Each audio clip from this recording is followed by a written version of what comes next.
Well, good afternoon, everybody. My name is Chanda Hermanson. I'm the administrator for the Disability Employment and Transitions Division at the Department of Public Health and Human Services in Montana.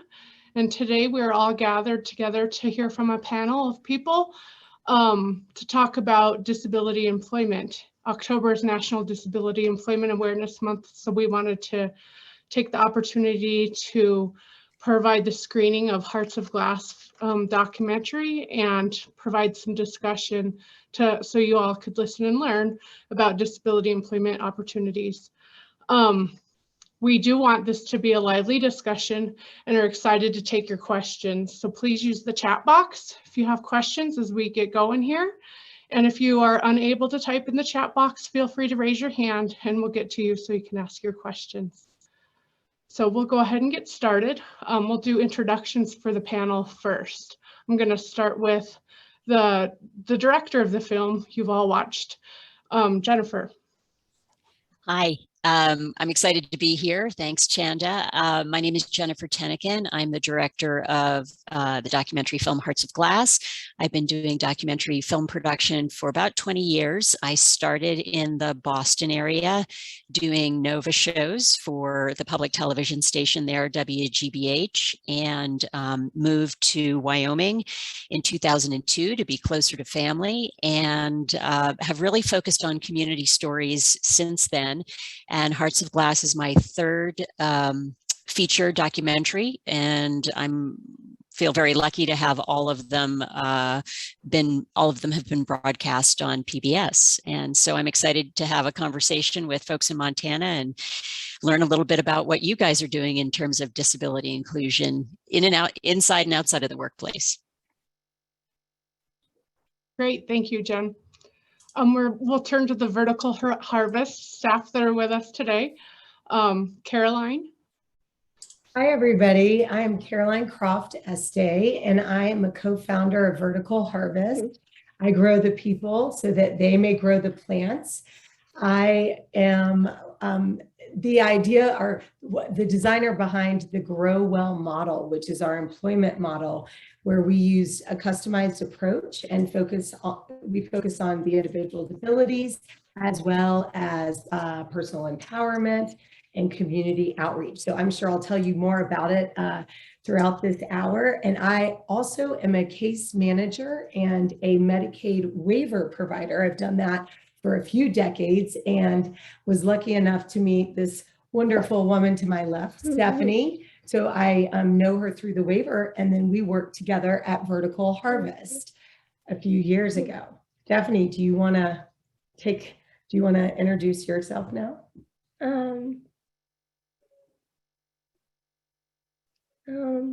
Hi, my name is Stephanie,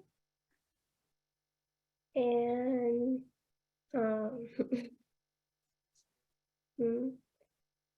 and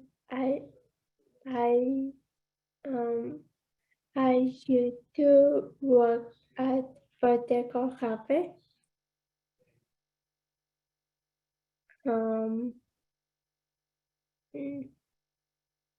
What is your real passion?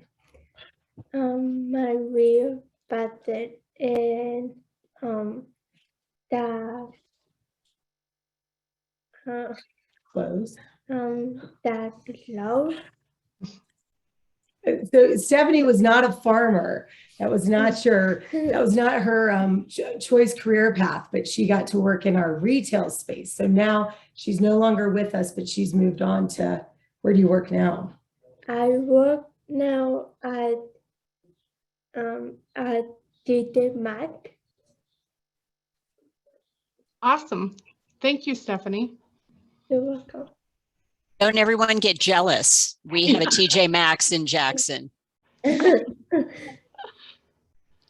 now we have some folks from Montana joining us today too. I'll turn it over to Bonnie first. Bonnie's the manager in the Town Pump in Miles City. You're muted, Bonnie. Oops, sorry. My name is Bonnie Dame. I've been with the Miles City Town Pump now for 8 years. I've held various positions there, and I'm now the full-time grocery merchandiser, which means I order all the good stuff for the store.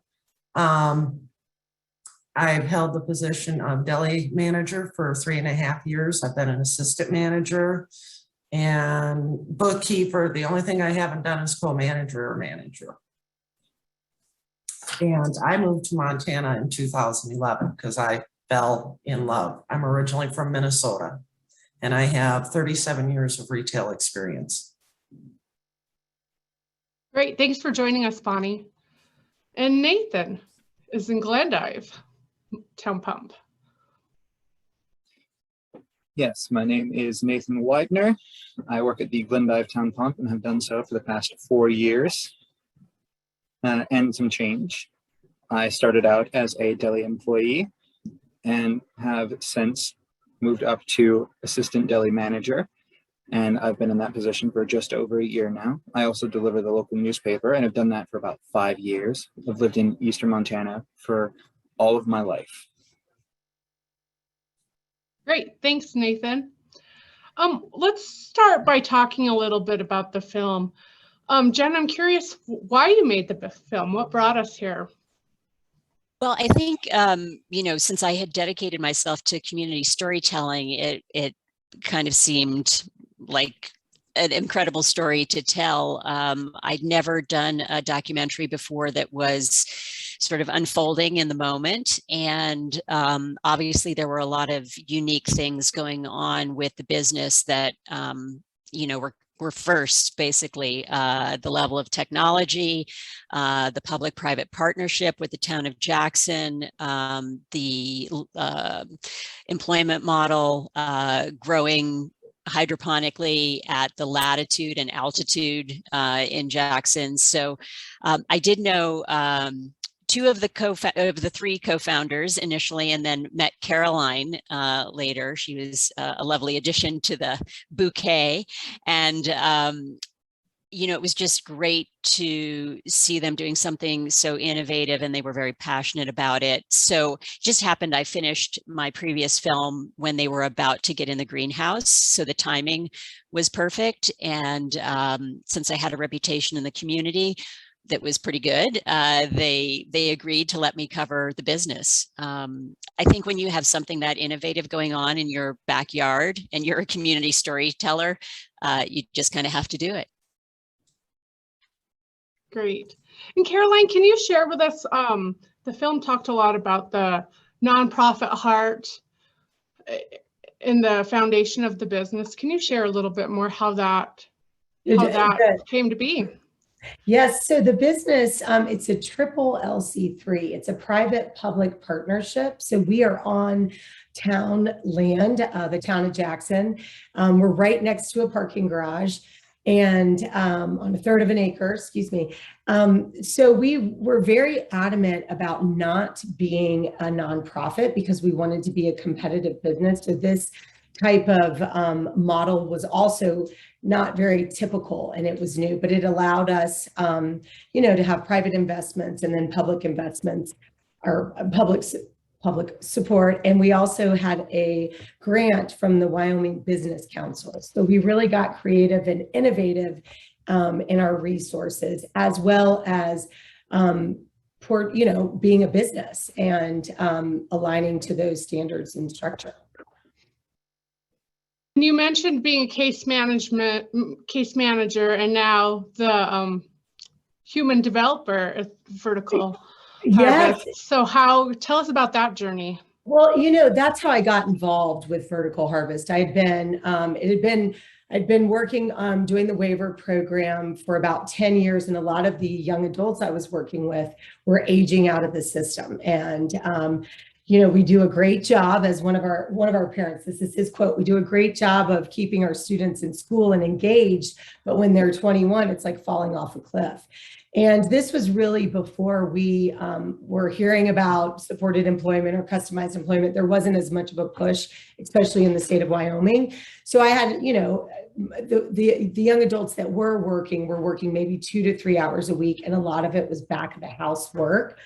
So I was advocating for and looking for other employment ideas. And that's when I intersected with Penny and Nona.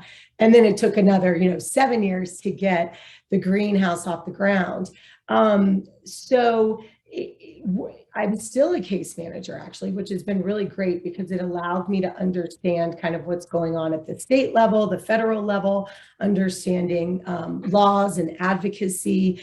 And then at the greenhouse, I'm in the role of the Grow Well director, and now I am the director of human potential as we, which I love that title, we move forward into our replication efforts. So we're going to take the model, the Grow Well model, and keep this inclusive employment model in every greenhouse that we go, and then continue to advocate. I see myself doing a lot more of that in the future because we need it. That's awesome. Just hearing the evolution of the process. Yeah. So Stephanie, tell us a little bit more about your background and your journey from Vertical Harvest to TJ Maxx to a job that that you got to work with clothes. That she wanted. Yes, like you wanted.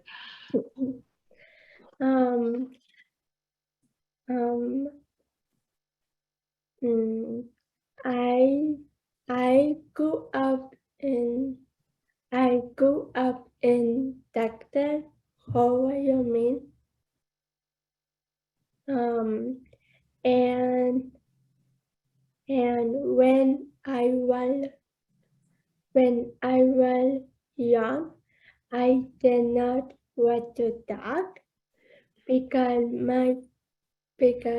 at home there is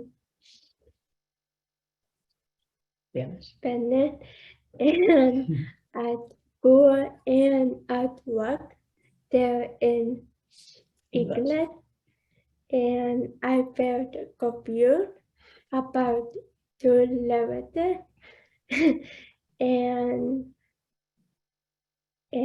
I Talk about when you came to because you started talking more when you.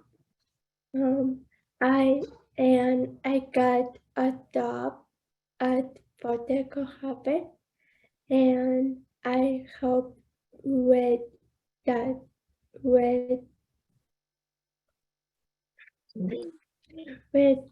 door and with the Packaging, yeah. and with the mellow, the mellow, and with the letter. And how did that help you? Did you start talking more when you started working at Vertical Harvest? I found my voice. She found her voice. And when I also have worked with Stephanie through the waiver, and I've known you since you were 9 years old, and you're not 9 anymore. No. And her language being in that kind of inclusive environment, and you had to talk a lot because you worked in the retail space. Yeah. You had to talk to customers and talk on the tours. And all of a sudden, Stephanie doesn't, she just keeps talking. So that was really great to see. I think your speech therapist, remember Patty, she said her speech, her language had improved over 40% in 6 months, which was incredible. That is great to hear. So how did the pandemic change things for you, Stephanie?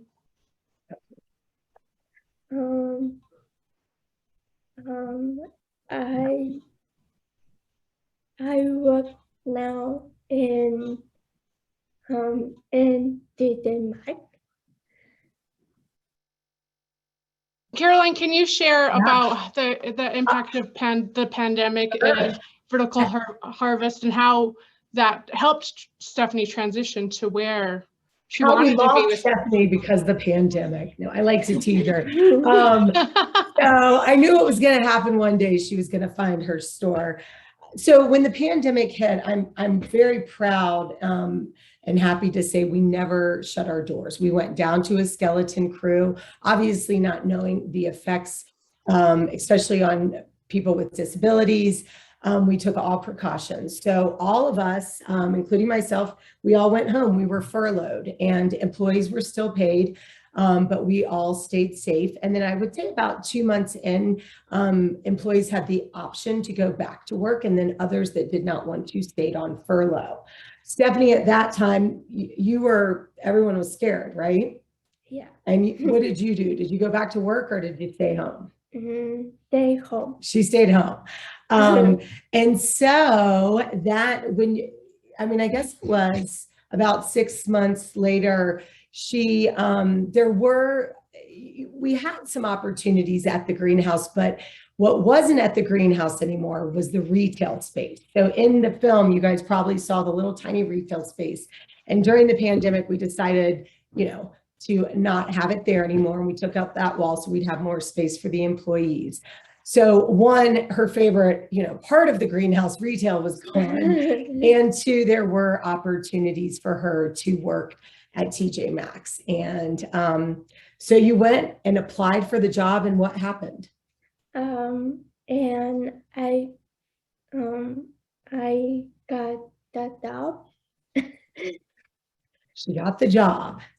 And so we still get to see Steph, and part of our model includes it's about not only work but building community and bringing people together. And we have a kickball team and we do social events. And so Stephanie knows, she's always will be part of the team and can access any of those community things anytime she wants. So that's really important. I don't want people to feel like when they come, I knew this was not her landing spot, but it was a place for her to learn. We hear about transferable skills, but really also just some of those empowerment skills as well. And now she's doing what she loves. Yeah. That's great. Congratulations too. Thank you. So Nathan, let's talk about your journey with Town Pump. And when you introduced yourself, you mentioned you got promoted. So tell us about that. Yes, well, my journey started back in 2017. It was July 27th. I remember it well. The store had just opened a few weeks prior to that, and I had already been working as a newspaper carrier for the local newspaper for about a year, but that wasn't nearly enough to kind of live off of or even help support any kind of sustainable life with.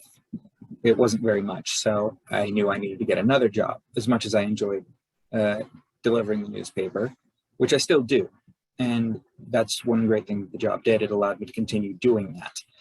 But I applied, I got an interview, I came in, I was very upfront and honest with them about my capacity of how I operate, how I believe, as far as I understand, I think, and what I can and can't do, and like what kind of hours that I know I can work on a mental and physical level.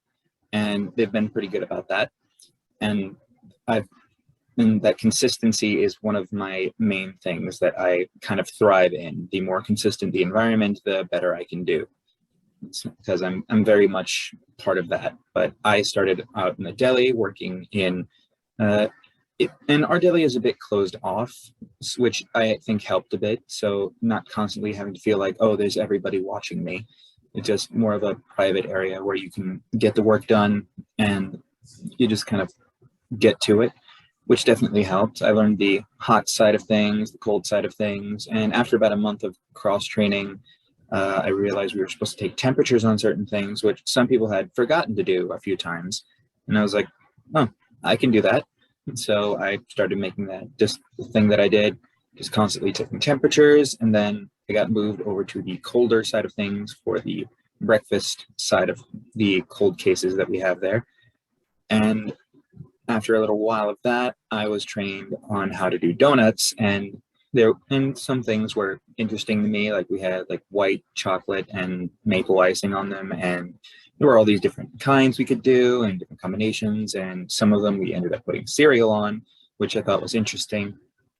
And at about the time that October was rolling around, I started to ask, can I get creative with these? Like October's coming around, Halloween is a big thing, and I can get really into Halloween themed stuff.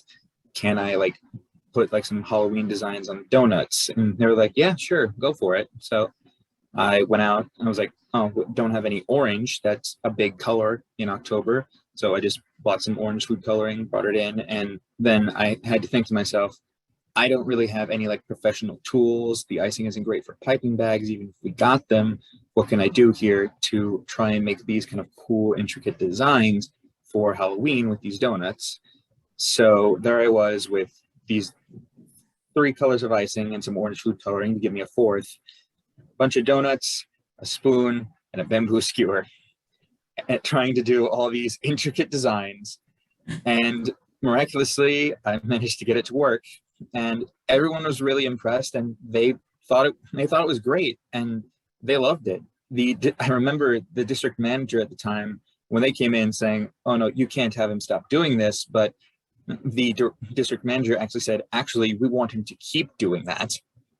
So that's what I did for about 1.5 to 2 years, and I got more and more in depth with it. The more elaborate designs started to come out. I was getting different materials. I was getting different colors of icing, and getting different designs. I had themes set up for different months. Like January was a whole New Year's setting. I had things for Christmas in December, though obviously avoiding any kind of religious sensitive topics on the donuts and such, but keeping things festive. And August was one of my favorites because there I got to do beach theme, and one of my favorites that I did was more of a beach themed little scene with like a little starfish in the corner with the sun beating down, some very intricate waves with some edible gel on there, and the sandy coast with some graham crackers that I crushed over it. And I learned that the graham crackers stick well to the icing. Icing does not stick well to graham crackers. But after a while, I kind of had to stop doing that because over time, everyone was like, these are great. They draw the eyes, they look good, they taste good, they're selling great. The problem is a lot of people who are coming through here are constantly saying, why aren't they out earlier? We want them out earlier. We want them out all the time like that. But I couldn't come in earlier than I already did. So they had me train someone who could. And then I couldn't do it anymore because it was already being done. And that lasted for a little while, but the person who I had trained, eventually they had their own little creative thing that they did, which I thought was cool. But at the same time, they were using a lot more resources than I had done with things that I do.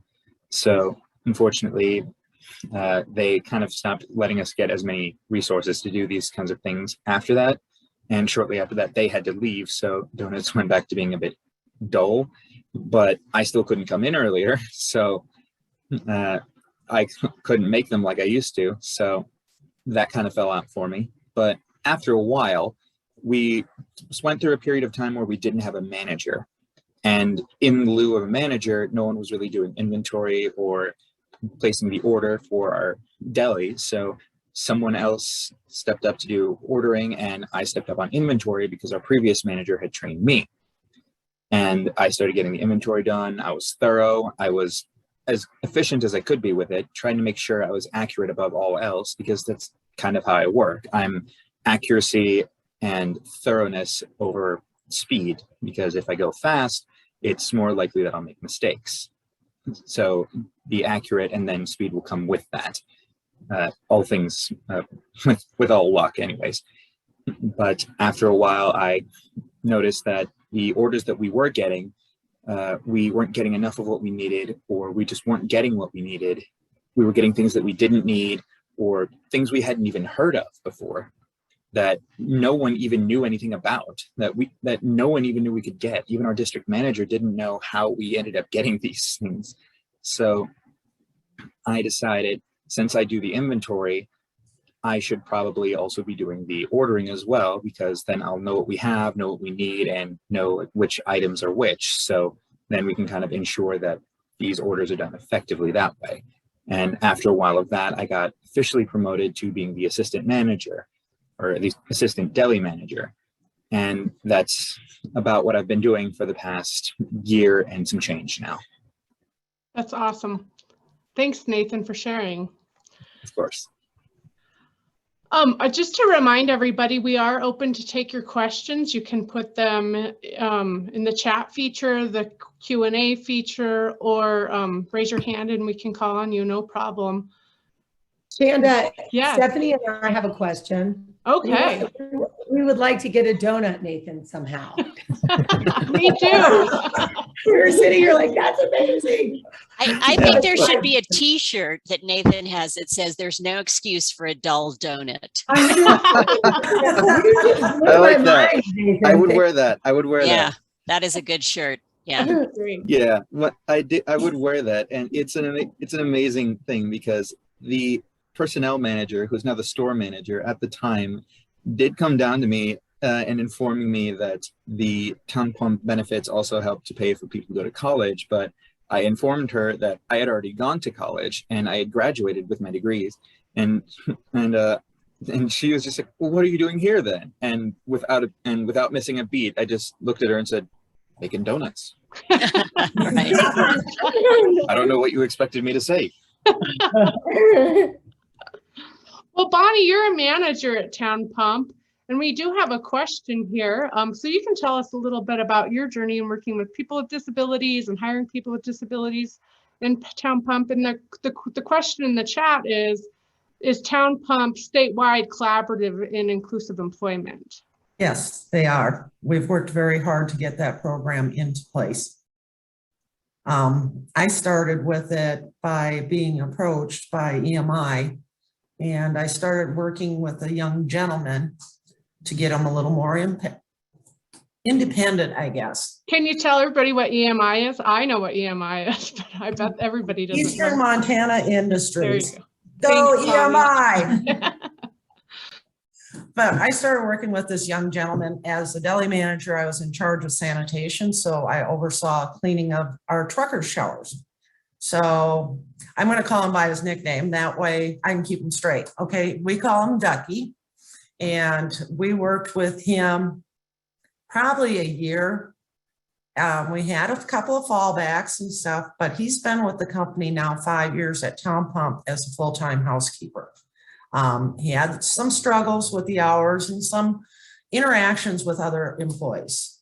And we sat back and we listened to this, and we started taking a different approach in how we dealt with different things, and sit down and chat, have a one-on-one or a two-on-one, and let them tell us what they were expecting, what they were feeling, what they wanted to get out of this job. Well, Ducky is now fully on his own, living on his own instead of at home.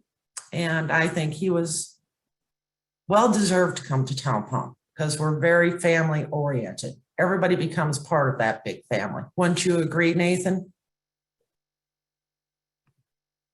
I would agree to that, yes.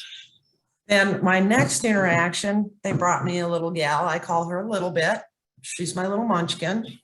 I actually hired her for deli and didn't deal real well with the stress. And I had a gal training her, and we had to make some adjustments. We had to find the correct path for a little bit. And we found that she's become the queen of deviled eggs. That was her favorite thing. She didn't like the scale. She didn't like playing in lettuce. So she makes all the goop that goes in the deviled eggs, and they're beautiful. And she probably makes 68 of them at a crack. She's only there 2 hours, but we got eggs everywhere. Then do not use goop in your marketing strategy for that product. That's our affectionate name for it. I'm just kidding. I know. Goop, trademark. Yeah, it's a trademark thing with Town Pump. Then we had another gentleman.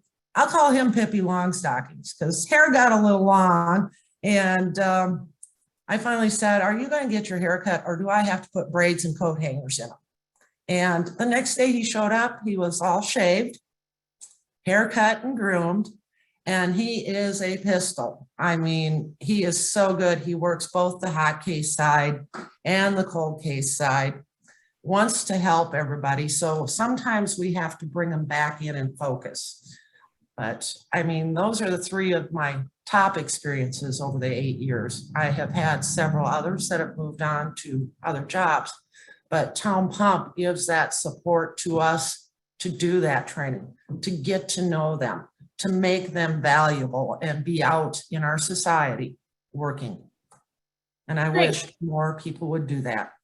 So we have a lot of attendees right now from a variety of backgrounds on the call. So if somebody's in a community that wants to get connected with their local town pump to tap into the inclusive hiring efforts, any suggestions as to how that would, where those connections are made, Bonnie? Actually, they go and visit at the stores and speak with the store managers. From Okay, there, the we store take managers. start with the store managers, and Okay. from there, we have a wonderful human resources department that we go through to get all the onboarding done, get them through the job application process, to fill out their paperwork and get them started. Great, thank you. There's another question that's come up. Caroline, I think this one probably is for you, but anybody can feel free to chime in. The person is saying, I have a son with autism who needs support. How can employers be assured that a person with a disability is not a liability? This has been our roadblock over the years. I mean, I would just say that's discriminatory to begin with, you know? Yeah, I agree. You can't. So that's an assumption.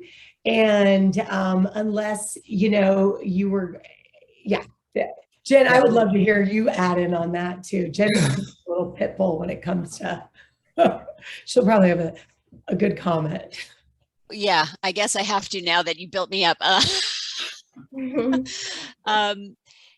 You know, I think the big picture we're trying to get people to understand that is that disability is part of the human experience, and that we, you know, a lot of the accommodations that an employer may make for a person with disabilities actually benefit everyone. And I think we're just all looking for the chance to contribute, be paid for our work, and you know, be a full participant in society. So I on one level, it's extremely hard to understand what the issue is, but I do realize that a lot of things have to come together to promote good outcomes. So, and Chanda and everybody I'm sure can speak to this, but I think one of the things that I like about our film is that you see high parental expectations, right? The expectation their child will work. You see people with disabilities, you know, being prepared for work, being asked, you know, that discovery period where you discover what people like and would like to try, and being given the opportunity to try those things and perhaps fail. Like, we should all have the opportunity to try and fail.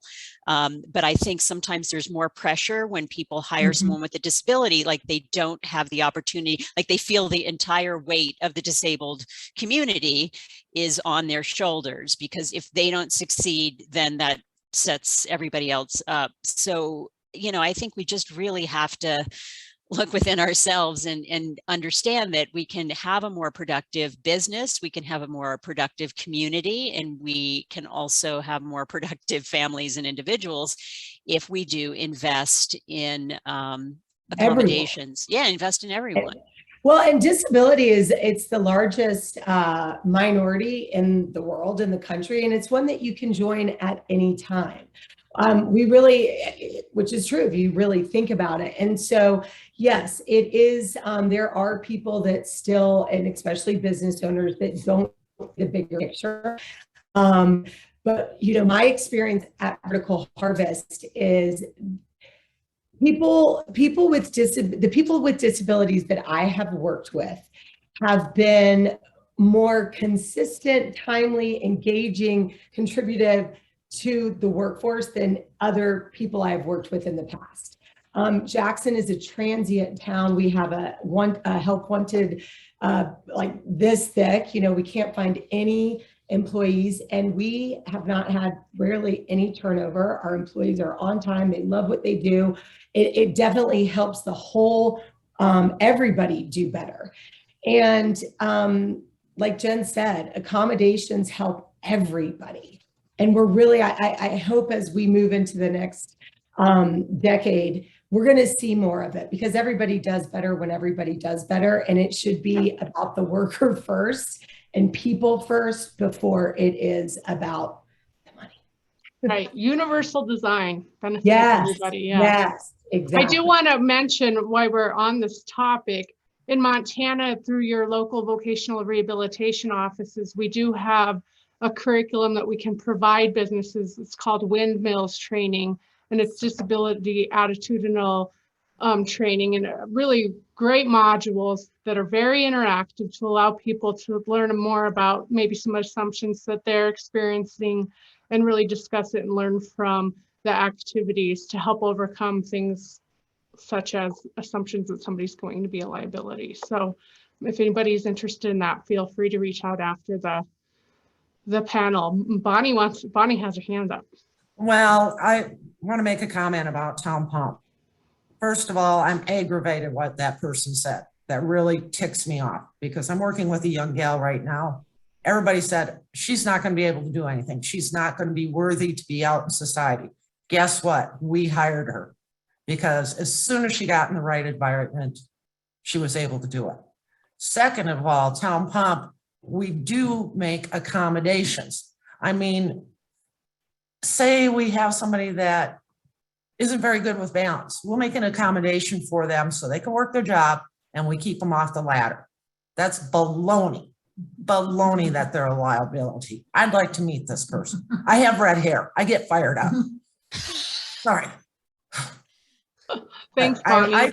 I just wish people would realize these businesses, if they look at it, they can make the accommodations.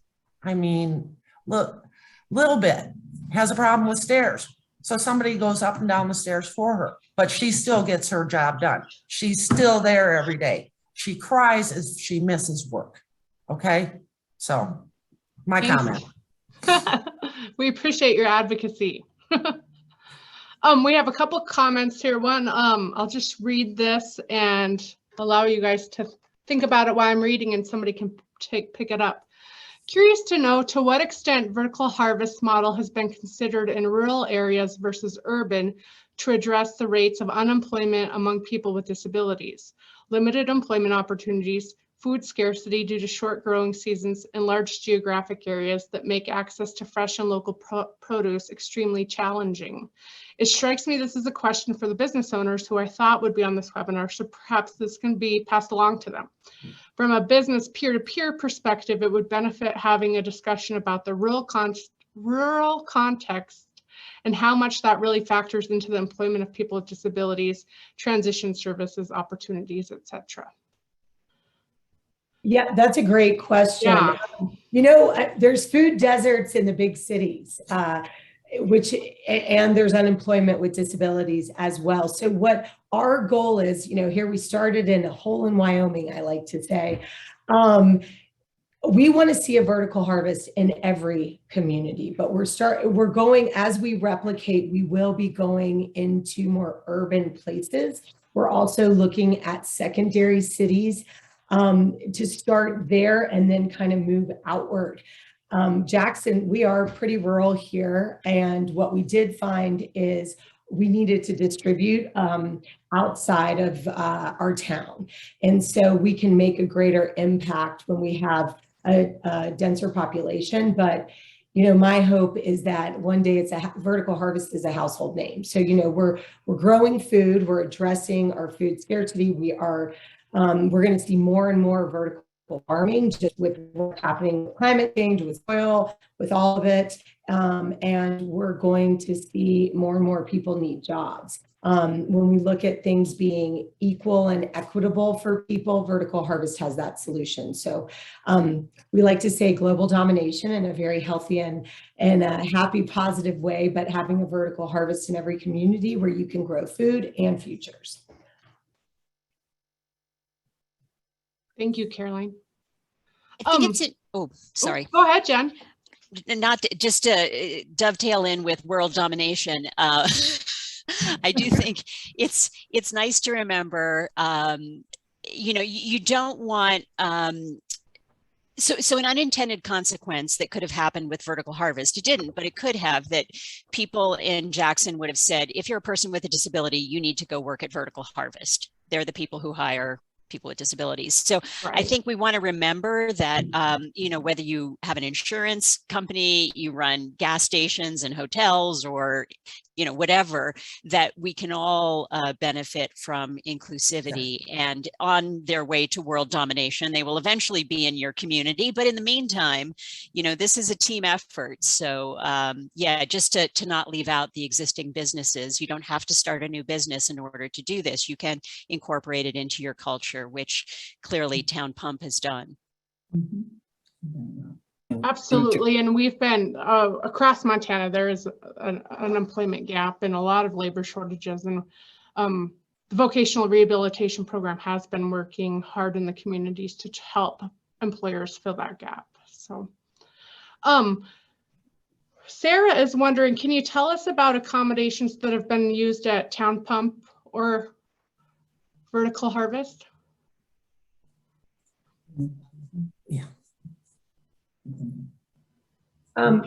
You know, we've had, we are a farm, and it's a farm with water and concrete. So ergonomics is a big thing. You know, obviously there's lots of making sure the employee, okay, let me start over. We are a farm, and there is a lot of physical parts to the farm associate jobs if you're working in those departments.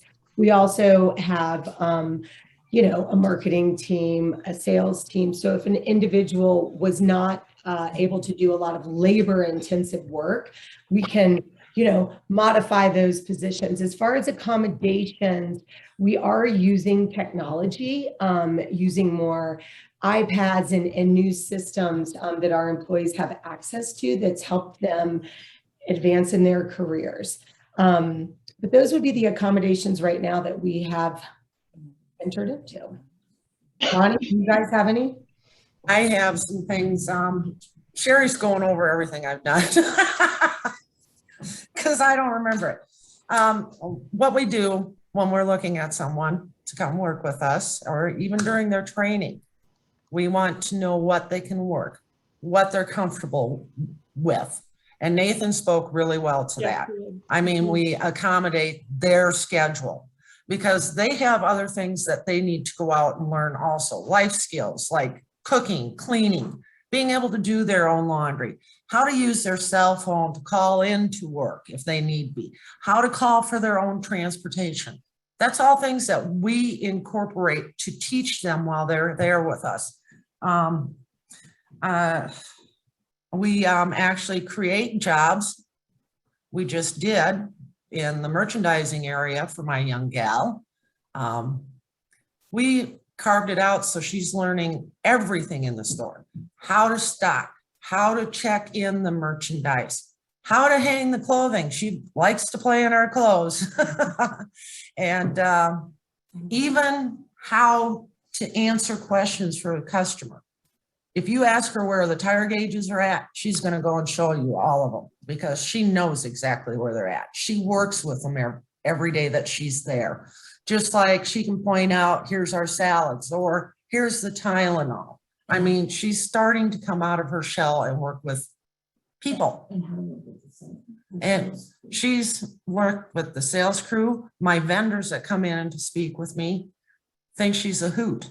I mean, she gives back just as she gets. I mean, it's been wonderful. So she's getting exposed to all this stuff, which she didn't have in high school. She went and sat in class. She shut down. Now she's got a place to interact and answer different questions.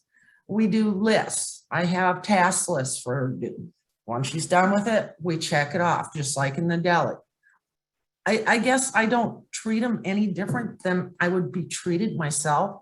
I have a granddaughter with a colloquial implant. I have a daughter that's graduating with her bachelor's in history, and they said she'd never accomplish anything. I mean, it really, everybody has an opportunity. Everybody has a skill. And Town Pump really looks for that skill. So they're happy. They feel gratified when they go home. They feel accomplished. And that to me is what it's all about. That's great. That was really good. Jen, have you noticed any other businesses in Jackson being more open to working with people with disabilities since the film? I'm not sure I'm the absolute right person to ask on that, but I know anecdotally through people that yes, yeah, there have TJ Maxx? I was going TJ to Maxx. say TJ Maxx. I'm going to be quiet Yeah, now. really. You know, our community has been, because again, being a case manager, our community has been, certain business owners were open to it long before others were aware that it was a possibility. Let's say it that way. I've seen more businesses, but I think TJ Maxx is an excellent example. I have some other friends that I have worked with through the years that are also working at TJ Maxx. So it's not, you know, they really are, I think, approaching more of, you know, they're inclusive. It's not just one person there with a disability. Yeah. So speaking of TJ Maxx, Stephanie, what's your favorite thing to do at TJ Maxx? My favorite thing to do at TJ Maxx and and and help people at the fitting room. In the fitting rooms, helping people in the fitting rooms? Yeah. That's a hard job. Yes, too. it is. A very hard Very. job. Those You're doing lights great. are not flattering. Those lights are not flattering. They never are they? But yet we still buy the clothes. I want Do one you- of those in Miles City.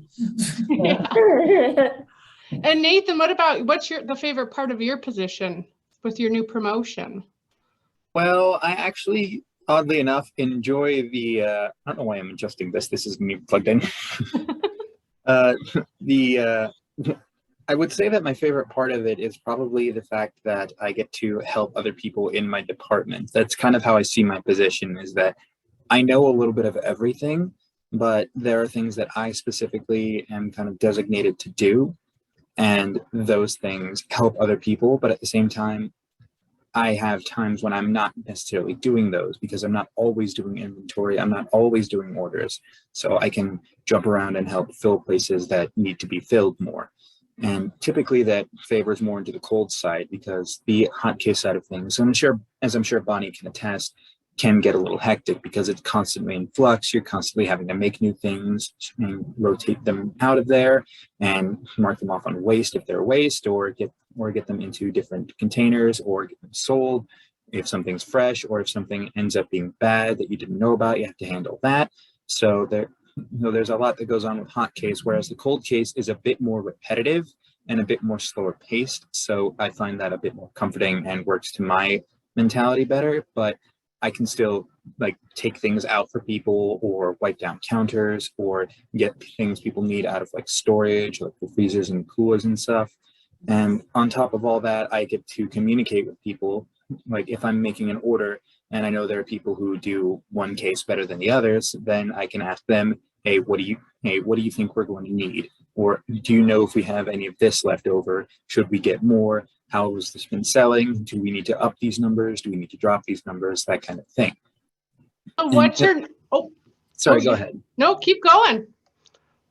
No, seriously, go ahead. Okay. No, I was just wondering what your next move is going to be once you've mastered the new promotion. As the assistant deli manager, what's your next goal? Well, I'm not sure, because I mean, it's much like Bonnie said, the Town Plum definitely is a family, but much like any family, it has its dysfunctions. So you always have to be careful of that. And while there are some decisions that are made by the heads of the family that are great, there are others that people will always question. And my move has always kind of just been to do what I've been raised to do by my family, because I could not stop talking when I was younger. So, and I would complain quite a bit. So I was raised under the mentality of be quiet and deal with it. So take what you've got and do the best you can with it. And I was great with the second one.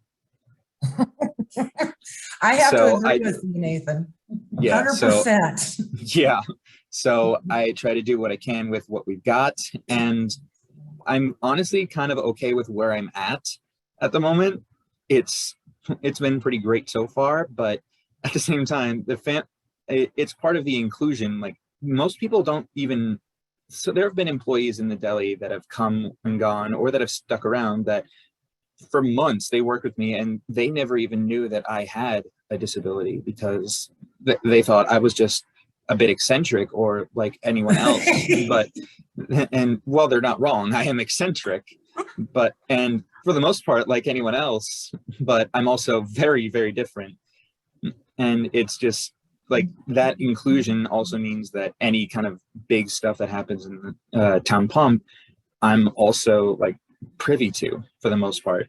So it's definitely been an interesting experience there, but my move for the future would probably just be to try and keep things the same and under control, because all the things that happen at town pump, like especially with the pandemic, can be a bit hectic. Like there, and of course there's like shortages now, like on things like chicken and items getting discontinued, and providers and merchandisers that would bring us the products not being able to get drivers, or the companies that would produce the products not being able to produce them enough so that they can get put out. So sometimes things will go on sale and we never get it. Yeah. So Thanks. it's definitely difficult to deal with that, but I do the best I can, and I try to reassure any of the other employees there that everyone's trying to do the best they can, and it's very stressful and very strenuous on everyone. And I think the communication definitely helps. Yeah. We have a couple more questions here, and then I have one I would like to round robin before we end if we have time. So the next question is for Vertical Harvest and how they're recruiting employees. Did you guys make connections with day centers in the area? And what kind of feelings did the day centers have towards the project and opening opportunities with those who have disabilities? Were they supportive or resistant, or were other connections made? I think, our community is small, and everybody, we had been talking about it, for 7 years. So again, me being a case manager, a lot of my families knew about it. I also work with one of the local adult day programs and the high school. So I think everyone was excited, but also like, okay, what does this mean? Is this going to happen? And how it was true, like an inclusive workforce, what that really meant and what that would look like. So moving forward, when we're open for employment, it's for everybody. So yes, we do like to reach out to the local, like our stakeholders. We're going to Portland, Maine next. And so right now I'm reaching out to the government officials, to the local state agencies, to the the transition programs, as well as independent stakeholders and just people that live in the community that might have a disability and not have ever been able to work. So definitely want to tap into all the resources. All the resources. So everybody has an opportunity. It's their choice. Did people come on with some job prep beforehand, or was all the training provided? We had no idea. We'd never hydroponically farmed. So we did right. Yeah, we had to get really creative. We did a lot of prep on some institutional knowledge of just growing and why vertical farming. We learned about that. We learned about food miles, some sustainability pieces to it. And then we just had this little hydroponic table, but a lot of it was done on site. Now, we do work with Department of Oak Rehab. So if somebody needs a job support, we also, with the waiver program, have some employees that also require a job support, and that's more for just health and safety. Over the last 6 years, we have several employees that are now naturally supported in the greenhouse. So we have been able to tap into state and federal resources, as well as doing it internally. Great. Lee, I'm seeing your comment in the box about getting connected with Bonnie afterwards. So I have your email address, and we'll reach out and make sure you guys get connected afterwards.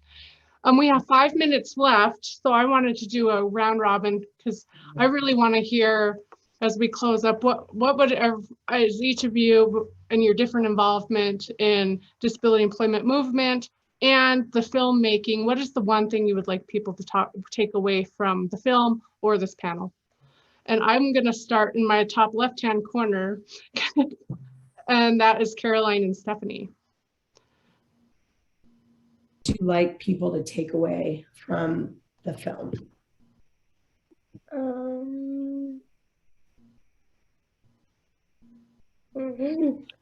Do you think everyone should be given a chance to work? Yeah. Yeah, everybody Yeah. gets a shot at work. And maybe look at you, you try to farm wanting retail and she got the retail. So go after your dreams. Yes. Yeah, you know, I feel like even just the language we use and the perception of people with neurodiversities has shifted even in just the last few years so much. We're really looking at the world through a new lens. And so that would just be what I'd want people to take away is thinking outside of the box. And it's not, outside of the box really isn't too much. It's just kind of approaching everybody with their potential. We all have potential, and it's it doesn't need to be defined by the standards that we used to define it by. And Nathan, you're next on my screen. Well, from the movie and panel combined, I suppose what I would want people to take away from this is that the diversity of different conditions that people may have can be dealt with in a variety of ways, and it's always better to do those in a positive manner than in a negative one. So try to promote that positivity more, and then if you keep that positivity going and remember to make these accommodations and endure the struggle and endure the hardship and get to know these people genuinely, individually, and always give them the benefit of the doubt, then it is going to pay off for you more so in the long run, and they'll come to appreciate what you do, and that will make them want to work harder for you. And then when you appreciate someone who has something like a disability, it may be truthful that they haven't had that kind of support before, or maybe they have, but it's still a good practice in and of itself. So always make sure you treat someone with care and respect and make the accommodations that should be necessary. And remember that these are people. Very well said, Nathan. Thank you. Bonnie? Going back to one of my first bosses, she always told me, praise to success. And that has stuck with me. And I feel if every business took in and started doing this, they would feel that success. Not only would they be praising to success, but they would feel their own success. That's what I take out of it every day I go home. What little step was a success today? And I think business owners need to look at that. The self-gratification also. We're not only teaching them, we're teaching ourselves. We take away little life lessons every day. Great. And Jen, the one that brought us all here with her talents. Let's see.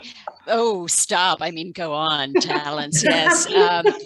So I think there are a couple of things. One, filmmaking is a very collaborative process, and I would encourage that in all things, business, figuring out creative solutions. I mean, that's really, I think, one of the big lessons to take away from Vertical Harvest is they collaborated, they built, constituencies, and they really embraced and sort of found their champions, right? And so I think it's great to recognize what you're good at and what you're not good at, and then ask for help in the things that you're not good at and be collaborative. So I would, that's my takeaway. And I love the praise to success part too.